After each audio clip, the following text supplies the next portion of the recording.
Centering murder on the Orient Express. ये एक suspense कहानी है जिसमें यह दिखाया जाता है कि एक ट्रेन में मर्डर हो जाता है और स्टेशन आने से पहले कातिल का पता लगाना है। ये कहानी है हरक्यूल पोयरोट की, जो कभी एक पुलिस इंस्पेक्टर हुआ करते थे, लेकिन अब वो एक जासूस हैं और एक केस के सिलसिले में वो जेरूसलम जाते हैं। दरअसल यहाँ पर चर्च से एक बेशकीमती चीज चुरा ली गई होती है और इस चोरी का इल्जाम 3 धार्मिक गुरुओं पर होता है।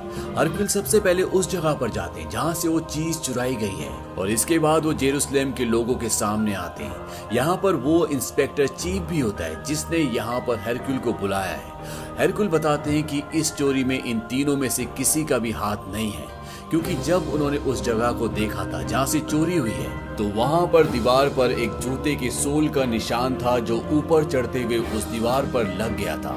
हरक्यूल बताते कि इन तीनों धार्मिक गुरुओं में से ऐसे जूते कोई भी नहीं पहनता जिसका सोल हार्ड हो, लेकिन यहाँ पर एक इंसान है जो इस तरह के जूते पहनता है और वो है चीफ इंस्पेक्टर। हरक्यूल की ये बात सुनकर चीफ इंस्पेक्टर को गुस्सा आता है। वो कहते हैं कि मैंने तुम्हें यहाँ पर इन्वेस्टिगेशन के लिए बुलाया और तुम मुझे पर इल्जाम लगा रहे हो। हरक्यूल बोलते हैं कि मैंने तुम्हारे घर पर एक पुलिस वाले को तलाशी लेने के लिए भेजा था, अब तक तो यहाँ पर आ भी क्या होगा। और तभी वो पुलिस वाला वहाँ पर आता है और उसके पास चर्च की वो बेशकीमती चीज होती है जो चर्च से चोरी हो गई थी और ये बरामद हुई है चीफ इंस्पेक्टर के घर पर। चीफ इंस्पेक्टर वहां से भागने की कोशिश करता है लेकिन उसे पकड़ लिया जाता है और इस तरह से हरक्यूल चंद ही मिनटों में इस पूरे केस को सुलझा देते हैं। इससे आप हरक्यूल के दिमाग का अंदाजा लगा सकते हैं कि उनका दिमाग कितना तेज है।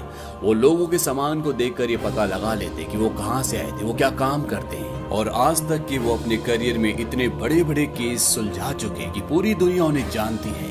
हरक्यूल अब जेरूसलम से छुट्टियां मनाने के लिए जाना चाहते हैं, लेकिन तभी उनके सामने एक आदमी आता है और वो उसे देखते ही बता देते हैं कि आप ब्रिटिश काउंसलेट से हैं और अब मुझे कैसनर केस के लिए लंदन जाना होगा। वो आदमी कहता है कि बिल्कुल ठीक। वो उन्हें एक तार देता है। हरक्यूल बोलते हैं कि मुझे इसे पढ़ने की जरूरत नहीं है और अब उन्हें यहाँ से लंदन जाना है और लंदन जाने के लिए आज शाम की जो ट्रेन है उस ट्रेन का नाम है द ओरिएंट एक्सप्रेस। वो उस ट्रेन में एक कैबिन बुक कर लेते हैं। ये ट्रेन बहुत ही लग्जूरियस होती है, यहाँ पर बहुत ही अच्छी फैसिलिटीज होती है और इस ट्रेन में एक मुसाफिर होता है जिसका नाम होता है रेचेट। और जब रेचेट अपने कैबिन में जाता है तो वहाँ पर उसे एक नोट मिलता है जिस पर लिखा होता है कि बेटर वॉच योरसेल्फ, यानी कि संभल कर रहना। अब रेचेट इस बात से घबरा जाता है। उसे पता है कि हरक्यूल एक डिटेक्टिव है, उसे पूरी दुनिया में जाना जाता है, इसीलिए वो उनके पास जाता है और वो उन्हें बोलता है कि जब तक मैं किसी सुरक्षित जगह पर ना पहुंच जाऊं आप मेरी हिफाजत करें। इसके लिए मैं हर हफ्ते आपको $15,000 दूंगा। ये वक्त 1934 का है और इस वक्त में $15,000 बहुत बड़ी कीमत है, लेकिन हरक्यूल उसकी हिफाजत करने से मना कर देते हैं क्योंकि वो जानते हैं कि ये खुद एक मुजरिम है। हरक्यूल उसे कहते हैं कि मुझे तुम्हारी शक्ल पसंद नहीं है और इसके बाद वो वहां से उठकर चले जाते हैं। रिचेट और हरक्यूल का कैबिन आसपास ही होता है और जब रात को हरक्यूल अपने कैबिन में लेटे होते हैं तभी रिचेट के कैबिन से आवाज आती है और जब हरक्यूल बाहर आते हैं तो रिचेट के कैबिन के बाहर ट्रेन के स्टाफ का एक आदमी होता है। वो बोलता है कि अंदर सब ठीक है। अंदर से आवाज आती है कि सब ठीक है। इसके बाद ट्रेन के स्टाफ का आदमी भी चला जाता है और हरक्यूल भी अपने कैबिन में दोबारा लेट जाते हैं, पर एक बार फिर से आवाज आती है और जब हरक्यूल बाहर आते हैं तो वो देखते हैं कि वहां से एक लेडी भागती हुई जा रही है। वहीं बाहर ये दिखाया जाता है कि बहुत तेज बर्फीला तूफान चल रहा होता है और इस तूफान की वजह से ट्रेन पटरी से उतर जाती है। हालांकि किसी को भी चोट नहीं पहुंचती, लेकिन अब ये सारे के सारे मुसाफिर बीच रास्ते में फंस चुके हैं। सब सुबह जब उठते हैं और अपने कैबिन से बाहर आते हैं तो सिर्फ एक ऐसा आदमी होता है जो अपने कैबिन से बाहर नहीं आता और वो होता है रिचेट। अब क्योंकि हरक्यूल का कैबिन रिचेट के कैबिन के पास है, वो देखता है कि रिचेट के कैबिन के बाहर एक वेटर खड़ा है और वो समझ जाता है कि अंदर कुछ न कुछ गड़बड़ है। वो वेटर को बोलता है कि डॉक्टर को और बूक को बुला कर लाओ। बूक इस ट्रेन का मैनेजर है जो इस पूरी ट्रेन को देखता है और साथ ही साथ वो हरक्यूल का दोस्त भी है। अब जब यहाँ पर डॉक्टर और बूक आते हैं तो डॉक्टर अंदर जाता है और वो देखता है कि अंदर किसी ने रिचेट को मार दिया है। उसके शरीर पर 12 बार चाकू से वार किया गया है और जिसने भी इन्हें मारा है उसने अंधाधुंध चाकू से वार किया है। इनकी मौत 12 से 2 बजे के बीच में हुई है। दरअसल ये जो डॉक्टर होते हैं वो भी इस ट्रेन के एक पैसेंजर ही है। इसके बाद वो वहां से चले जाते हैं और बूक हरक्यूल को बोलता है कि तुम्हें इस केस को सुलझाना होगा। लेकिन हरक्यूल साफ साफ मना कर देता है क्योंकि वो जानता है कि रिचर्ड खुद भी एक अपराधी था और वो उस अपराधी का केस अपने हाथों में नहीं लेना चाहता। लेकिन बूक कहता है कि इससे पहले कि ट्रेन अगले स्टेशन पर पहुंचे तुम्हें इस केस को सुलझाना होगा, क्योंकि हम नहीं चाहते कि ये केस पुलिस तक पहुंचे। ये द ओरिएंट एक्सप्रेस की इज्जत का सवाल है। बूक हरक्यूल का दोस्त है, इसीलिए उसकी बात मान जाता है। वो कहता है कि हालांकि रिचर्ड एक अपराधी था, वो एक अच्छा इंसान नहीं था, लेकिन फिर भी खून तो हुआ है और अब ये केस हरक्यूल के हाथ में है। और हरक्यूल को उस कैबिन में जहां पर रिचर्ड का कत्ल हुआ है वहां पर उन्हें कई सबूत मिलते हैं। वहां पर उन्हें बेहोशी की दवा मिलती है, यानी कि उन्हें बेहोश करके मारा गया था। इसीलिए उन्होंने अपने आप को बचाने के लिए कोई भी संघर्ष नहीं किया। वहां पर उन्हें एक रुमाल भी मिलता है जो बहुत ही महंगा होता है और उस पर हाथ से कढ़ाई करके एच लिखा होता है। और यहाँ पर जो घड़ी होती है वो रात को 1:15 पर अपने आप ही रुक गई थी। हरक्यूल बोलते हैं कि इन सारे सबूतों को यहाँ वहाँ फेंका गया है, लेकिन यहाँ पर एक ही सबूत असली है और वो होता है कागज का जला हुआ टुकड़ा जिस पर कुछ लिखा होता है। हरक्यूल और बुक उस जले हुए कागज के टुकड़े को लेकर बाहर जाते हैं। बाहर यहाँ पर ट्रेन के इंजन को पटरी पर चढ़ाने के लिए कई मजदूर आ चुके होते हैं। वहाँ पर एक लालटेन होती है और जब उस जले हुए टुकड़े को वो उस लालटेन के ऊपर रखते हैं तो जो मैसेज उस पर लिखा होता है वो पूरी तरह से विजिबल हो जाता है और उस पर लिखा होता है as a strong blood is on hand you will die, यानी कि तुम्हारे हाथ किसी के खून से रंगे हैं और तुम मरोगे। हरक्यूल बुक को बताते हैं कि ये केस, ये पहेली इतनी आसान नहीं है, क्योंकि जिसे तुम रिचर्ड समझ रहे हो जिसका खून हुआ है उसका असली नाम कैसिडी है। बुक कहता है कि ये नाम मैंने सुना है। हरक्यूल बोलते हैं कि फिर तुमने आर्मस्ट्रॉन्ग केस के बारे में भी सुना होगा जिसने पूरी दुनिया को हिला कर रख दिया था। आर्मस्ट्रॉन्ग एक पायलट थे और उनकी पत्नी का नाम सोनिया था। और एक सुबह जब ये दोनों उठते हैं तो ये देखते हैं कि उनका बच्चा घर पर नहीं होता, उसका किडनैप हो गया होता है।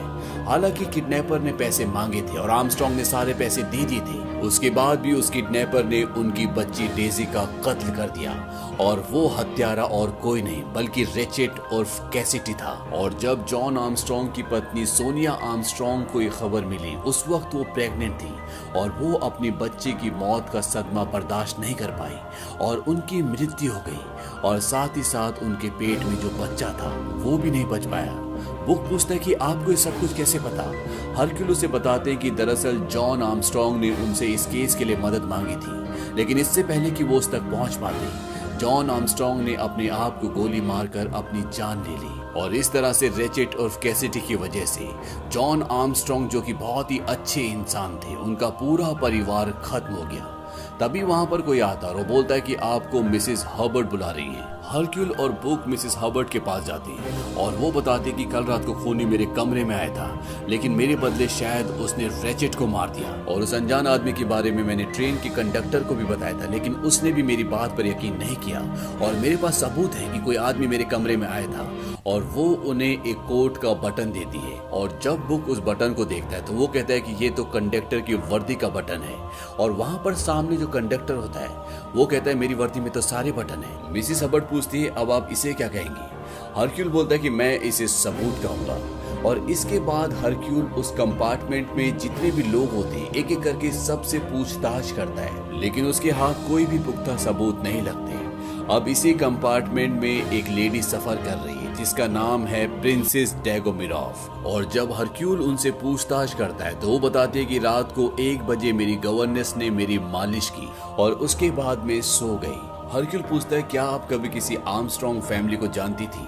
वो कहती है कि मैं डेजी आर्मस्ट्रॉन्ग की गॉड मदर थी। डेजी आर्मस्ट्रॉन्ग वो बच्ची थी जिसका रिचर्ड और कैसिडी ने कत्ल किया था। उसने डेजी का पहले अपहरण किया और पैसे मिलने के बाद भी उसे मार दिया। प्रिंसेस डेगोमिरॉफ कहती है कि मैं डेजी आर्मस्ट्रॉन्ग की गॉड मदर होने के साथ साथ डेजी आर्मस्ट्रॉन्ग की नानी जिनका नाम लिंडा आर्डन है उनकी भी बहुत बड़ी प्रशंसक थी।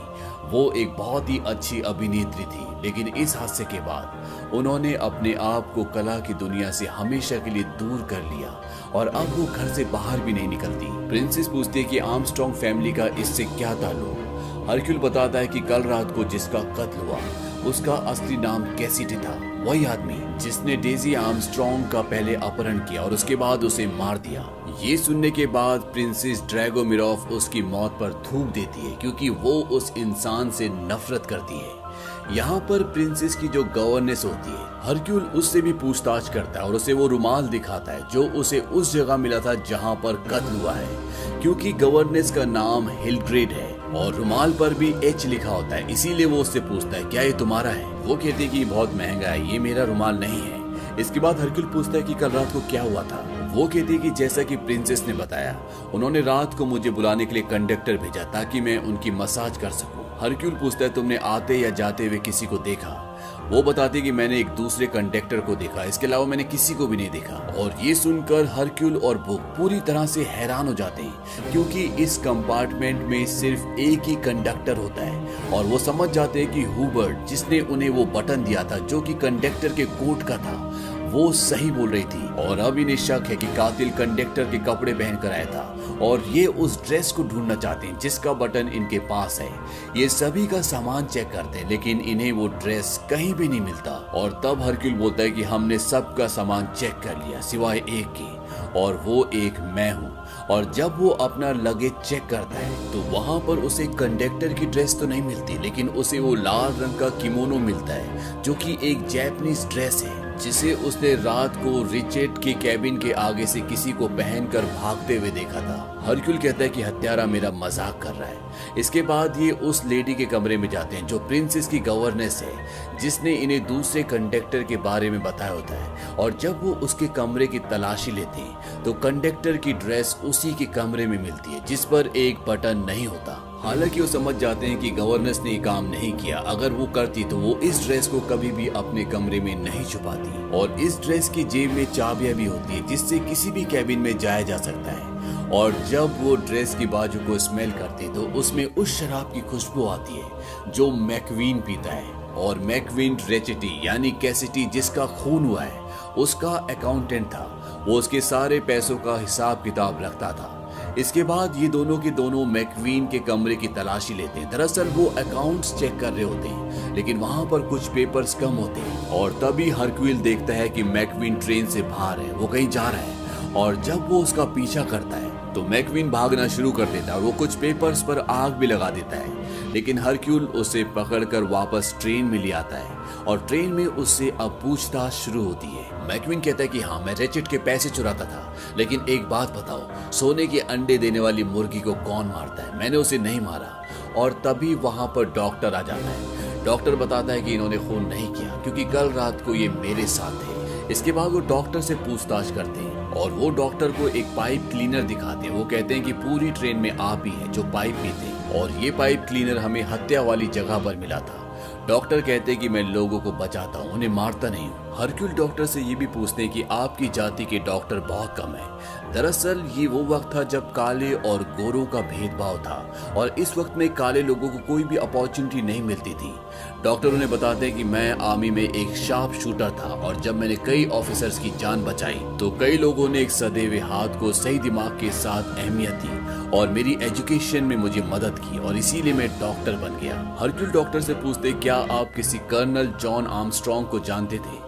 वो मना कर देता है। वो कहता है कि मैं इस नाम के किसी भी आदमी से कभी नहीं मिला। इसके बाद हरक्यूल एक बार फिर से मैकवीन के पास आते हैं और वो उसे कहते हैं कि एक बहुत फेमस लॉयर थे जिनका नाम मैकवीन था और वो न्यू जर्सी में रहते थे जो आर्मस्ट्रॉन्ग का केस लड़ रहे थे।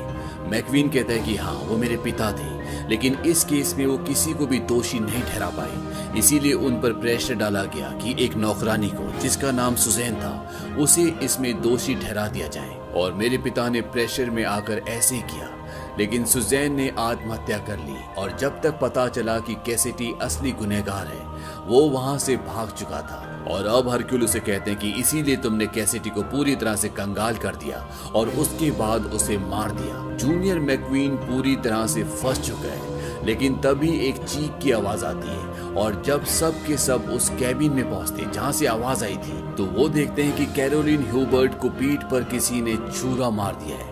कैरोलिन ह्यूबर्ट वही है जिसने इन्हें कंडक्टर के कोट का बटन दिया था। और अगर मैकवीन कातिल है तो यहाँ पर ह्यूबर्ट को चाकू किसने मारा? और इस तरह से ये केस एक बार फिर से पूरी तरह से उलझ जाता है। हालांकि कैरोलिन ह्यूबर्ट की इसमें जान नहीं जाती, वो बच जाती है, लेकिन इस वारदात से मैकवीन के ऊपर से शक पूरी तरह से हट जाता है।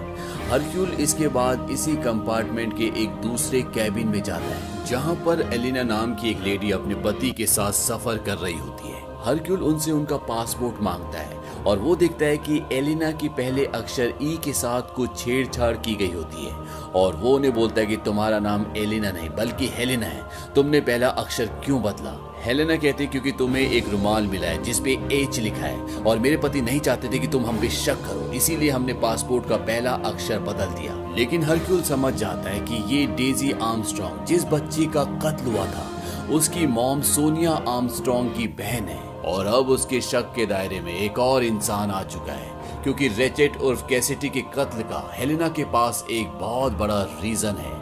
लेकिन इससे पहले कि वो और कुछ पूछताछ करता, हेलेना का पति उस पर हमला कर देता है। लेकिन तभी वहां पर बाहर एक प्रोफेसर आ जाता है जो इस ट्रेन में इन्हीं के कंपार्टमेंट में सफर कर रहा है और वो वहां से उन्हें ले जाता है। लेकिन हरक्यूल उनका झूठ पकड़ लेता है। वो आदमी बताता है कि मैं प्रोफेसर नहीं हूँ बल्कि मैं एक डिटेक्टिव हूँ जो पहले पुलिस में था और रिचर्ड उर्फ कैसिडी ने मुझे इसलिए हायर किया था ताकि मैं एक छोटे कद वाले काले आदमी को ढूंढ सकूं और मैं पूरी रात हॉल पर नजर रख रहा था। अगर वहां से कोई गुजरा होता तो मैं उसे जरूर देखता। और ये कहकर वो वहां से चला जाता है। अब हरक्यूल एक और लेडी से मिलता है, इसका नाम होता है डेबिनहैम और डेबिनहैम ने भी इससे बहुत झूठ बोला होता है और हरक्यूल इस बात का पर्दाफाश कर देता है कि मैं जानता हूँ कि आप डेजी आर्मस्ट्रॉन्ग जिसका रिचर्ड ने अपहरण करके मर्डर किया था, आप उसकी उस वक्त देखभाल करती थी जब उसका अपहरण हुआ था और आपने रेचेट और कैसिडी का कत्ल किया है। लेकिन इससे पहले कि वो कुछ बोलती तभी वहां पर डॉक्टर आ जाता है और वो हरक्यूल पर गोली चलाता है। गोली उनके कंधे को छू कर निकल जाती है जिससे वो जख्मी हो जाते हैं और वो कहते हैं कि कत्ल मैंने किया है क्योंकि जॉन आर्मस्ट्रॉन्ग जिनकी बेटी को कैसिडी ने मारा था वो मेरे बहुत अच्छे दोस्त थे और उन्होंने मुझे मेडिकल कॉलेज भेजा जिसकी वजह से मैं डॉक्टर बन पाया। वो एक अच्छे इंसान थे लेकिन कैसिडी ने उनकी पूरी जिंदगी उनके पूरे परिवार को तबाह करके रख दिया और इसीलिए मैंने उसका मर्डर किया। और जब उन्हें वो ये बातें बता रहा होता है तभी ट्रेन जो पटरी से उतर चुकी है उसे पटरी पर वापस डाल दिया जाता है जिससे ट्रेन हिल जाती है और इस मौके का फायदा उठाकर हरक्यूल डॉक्टर की गन को उसके हाथ से गिरा देते हैं। इनके बीच में हाथापाई होती है और तभी पीछे से भूख आकर डॉक्टर को बेहोश कर देता है और अब ट्रेन का इंजन वापस पटरी पर आ चुका है और ट्रेन भी चलने के लिए तैयार है। लेकिन ट्रेन के चलने से पहले इन 12 के 12 पैसेंजर्स को एक टनल के अंदर बिठाया जाता है और वहां पर हरक्यूल जाते हैं और वो डॉक्टर को कहते हैं जिसने उनके ऊपर गोली चलाई थी। वो कहते हैं मैं जानता हूँ तुम आर्मी में शार्प शूटर थे, तुम्हारा निशाना कभी भी चूक नहीं सकता। तुमने जानबूझकर गोली इस तरह से चलाई कि मेरे हाथ से छू कर निकल जाए और तुमने ऐसा इसलिए किया क्योंकि तुम हत्यारे नहीं हो बल्कि तुम में से कोई भी हत्यारा नहीं है। लेकिन फिर भी हत्या तो हुई है और इसके दो कारण हो सकते हैं कि एक बदमाश ट्रेन में चढ़ गया हो और उसने कंडक्टर की ड्रेस पहनी हो और उसके बाद उसने रेचेट का कत्ल कर दिया और इसके बाद मिसेस हार्बर्ट के कंपार्टमेंट की खिड़की से वो भाग गया जहां पर उसका टूटा हुआ बटन भी मिला। बूक जो कि हरक्यूल का दोस्त है और द ओरिएंट एक्सप्रेस का जो इंचार्ज है वो कहता है कि ऐसा नहीं हो सकता क्योंकि अगर ऐसा हुआ होता तो वो कातिल ट्रेन में यूनिफॉर्म क्यों छुपाता और वो रेचेट और कैसिडी को मारने से पहले बेहोश क्यों करता और मिसेस ह्यूबर्ट को चाकू किसने मारा। हरक्यूल कहता है कि तुमने ठीक कहा, यहाँ पर कत्ल एक हुआ है लेकिन शक कई लोगों पर है। नंबर 1 पर है डॉक्टर जो कि कर्नल जॉन आर्मस्ट्रॉन्ग के शुक्रगुजार उनके दोस्त थे और उन्हीं की वजह से ये डॉक्टर बने। नंबर 2 पर है मैरी डेबहैम जो कभी डेजी आर्मस्ट्रॉन्ग की गवर्नेंस थी और उन्हें अपनी बेटी की तरह प्यार करती थी। नंबर 3 और 4 पर है सोनिया आर्मस्ट्रॉन्ग की छोटी बहन हेलेना जिसे अपनी बहन और उसकी बेटी डेजी की मौत का गम आज तक है और उनका साथ दिया उनके पति ने जो कि बहुत गुस्सैल है। नंबर 5 पर है प्रिंसेस नटालिया ड्रैगोमिरोव जो कि डेजी आर्मस्ट्रॉन्ग की गॉड मदर थी और जो रुमाल हमें डेड बॉडी के पास मिला वो किसी और का नहीं बल्कि इन्हीं का था क्योंकि रशियन भाषा में एच को एन पढ़ा जाता है यानी कि नटालिया ड्रैगोमिरोव। नंबर 6 पर है डेजी आर्मस्ट्रॉन्ग की देखभाल करने वाली नर्स जो उस वक्त वहीं पर थी जब डेजी का अपहरण हुआ। शायद उस दिन इन्होंने रात को शराब ज्यादा पी ली थी जिसका गम इन्हें आज तक है। नंबर 7 पर है जॉन आर्मस्ट्रॉन्ग के अर्दली और बाद में उनके सेवक बने। नंबर 8 पर है वो आदमी जिसे जॉन आर्मस्ट्रॉन्ग ने बैंक से लोन दिलवाया और आज उनका ऑटोमोबाइल का बहुत बड़ा काम है। नंबर 9 पर वो आदमी है जो कभी पुलिस ऑफिसर था और उसे किसी से प्यार हो गया था। उस लड़की का नाम था सुजैन, जिसके ऊपर आर्मस्ट्रॉन्ग के परिवार में जो हादसा हुआ था उसका पूरा आरोप लगा दिया गया, जिसके चलते उसने आत्महत्या कर ली। नंबर 10 पर है कंडक्टर, जो कि और कोई नहीं बल्कि जॉन आर्मस्ट्रॉन्ग की नौकरानी सुजैन का भाई है, जिसके सिर पर झूठा आरोप लगाया गया और उसने जेल में आत्महत्या कर ली।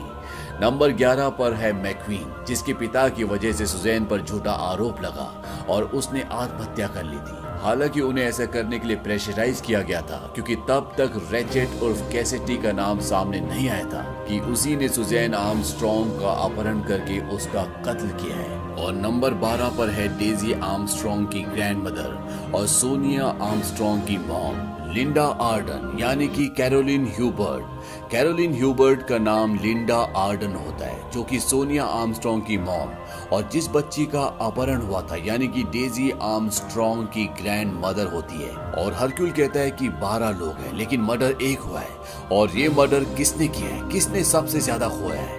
और वो बोलता है कि तुम 12 के 12 इस मर्डर में शामिल थे, और अगर तुम 12 के 12 इसमें शामिल नहीं होते तो ये मर्डर इतनी सफाई से कभी हो ही नहीं सकता था। अब यहाँ पर जो कैरोलिन ह्यूबर्ट होती है, जिसका नाम लिंडा आर्डन है, वो कहती है कि इसके पीछे मेरा ही हाथ है, मैंने ये पूरा प्लान बनाया था और मैंने ही मैक्वीन को रिचर्ड यानी कि कैसिडी के पास काम करने के लिए भेजा था, क्योंकि वही उसे उसी दिन जर्नी करने पे मजबूर कर सकता था जिस दिन कंडक्टर के तौर पर मिशेल की ड्यूटी ट्रेन में हो। और सब कुछ प्लान के मुताबिक हुआ और मैंने डॉक्टर को अपने आप को चाकू मारने के लिए कहा था, तभी उसने चाकू इस तरीके से मारा जिससे मुझे ज्यादा नुकसान ना हो। ये सारा प्लान मैंने बनाया, ये सब के सब बेगुनाह है और ये पूरा जुर्म मैं अपने ऊपर लेती हूँ। हरक्यूल जानता है कि इन सब ने जिसे मारा है, जिसका नाम रिचर्ड उर्फ कैसिडी है, वो इंसान के नाम पर एक धब्बा था। उसने एक पूरे परिवार को खत्म कर दिया और आज उसी की वजह से ये सब के सब लोग जो यहाँ पर इकट्ठा हुए हैं वो कहीं ना कहीं अपनी जिंदगी में सफर कर रहे हैं। और कैसिडी ने अपनी जिंदगी में सिर्फ एक जुर्म नहीं किया, उसने अपनी जिंदगी में कई जुर्म किए। वो बहुत ही इगोइस्टिक, बहुत ही एरोगेंट इंसान था और इन्होंने जो कुछ भी किया वो सही किया है। इसीलिए हरक्यूल वहां पर एक गन रखता है। वो कहता है कि मैं यहाँ से जा रहा हूँ, तुम पीछे से मुझे गोली मार देना और मेरी लाश को तालाब में डाल देना, क्योंकि मैं कभी भी झूठ नहीं बोल सकता। और वो गन रखकर वहां से जाने लगता है और तभी कैरोलिन ह्यूबर्ट यानी कि लिंडा गन उठाती है और वो गन अपनी गर्दन पर लगाकर गोली चला देती है, लेकिन गन पूरी तरह से खाली होती है। और ये देखने के बाद हरक्यूल समझ जाता है कि ये सब के सब टूटे हुए दिल हैं जिनकी जिंदगियां बिखर चुकी थी और इसके पीछे सिर्फ एक ही आदमी था जिसे इन सब ने मिलकर मार दिया है। और पहली बार हरक्यूल ये फैसला करता है कि वो इस बारे में कभी किसी को नहीं बताएगा और वो जाने से पहले यहाँ पर सबको कहता है कि तुम में से यहाँ पर कोई भी कातिल नहीं है, बल्कि तुम सबको ठीक होने का एक मौका चाहिए। मैंने पुलिस को पहले वाली कहानी बता दी है जिसमें कातिल यहाँ से कत्ल करके भाग गया। पुलिस ने मेरी बात को मान लिया और जरूरी कार्रवाई करने के लिए मैं यहाँ इसी स्टेशन पर उतर रहा हूँ। आप सब के सब फ्री हैं। और इसके बाद हरक्यूल वहीं पर उसी स्टेशन पर उतर जाता है और ट्रेन आगे के सफर पर निकल जाती है। और इसी के साथ ये कहानी, ये फिल्म यहीं पर खत्म।